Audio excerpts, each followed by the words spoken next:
Okay, so I'm going to sew two edges together with a whip stitch.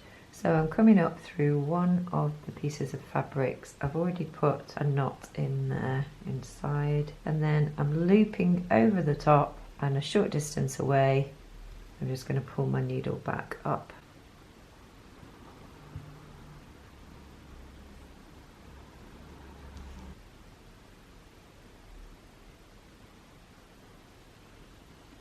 This whip stitch is good for sewing two pieces of fabrics together like I'm doing, closing seams, hemming and some applique.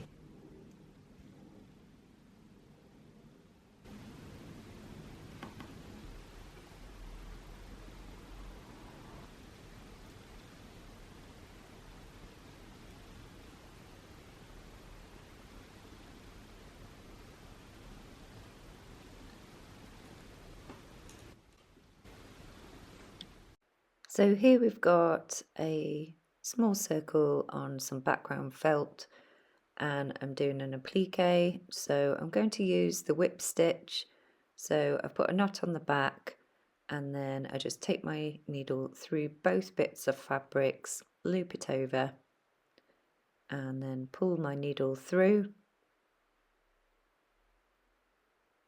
tighten it up, and then onto the next stitch.